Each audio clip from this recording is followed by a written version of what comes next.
చిన్న పిల్లలు వీటిని చాలా వరకు తింటుంటారు. ఇవి కడుపులో అరగవు. ఒకసారి దీన్ని కాల్చి చూద్దాం, మన కడుపులో కూడా ఎట్లా అవుతుందేమో అని. ఒకసారి కాలుద్దాం. కెమెరా కిందికి జూమ్ చేయి.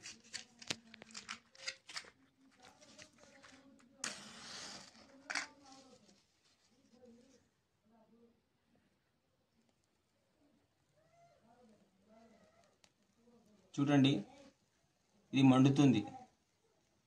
ప్లాస్టిక్ ఎలా మండుతుందో అలాగే మండుతుంది.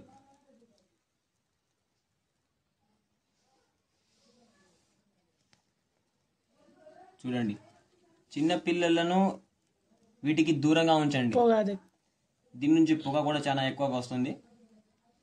ఇది మనకు శరీరానికి చాలా హానికరము.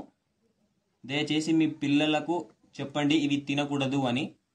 చూడండి, మన కడుపులో కూడా అలా జరుగుతుంది. ఇది మొత్తం ప్లాస్టికే. నాకు చేతులు కూడా కాలిపోతున్నాయి. చూస్తేనే యాదపుర భయంకరంగా ఉంది. దీని వాసన కూడా చాలా డేంజర్గా ఉంది. చూడండి, దయచేసి మీ పిల్లలకు వీటి నుంచి దూరంగా ఉంచండి. మీ పిల్లలకు చెప్పండి ఇవి తినకూడదు అని. చూడండి గాయస్, మొత్తం మండినాక ఇలా ఉంది ఆ పాపడే. జాగ్రత్త, మీ పిల్లలకు వీటి నుంచి దూరంగా ఉంచండి. ఇవి ఇప్పించకండి. ధన్యవాదాలు.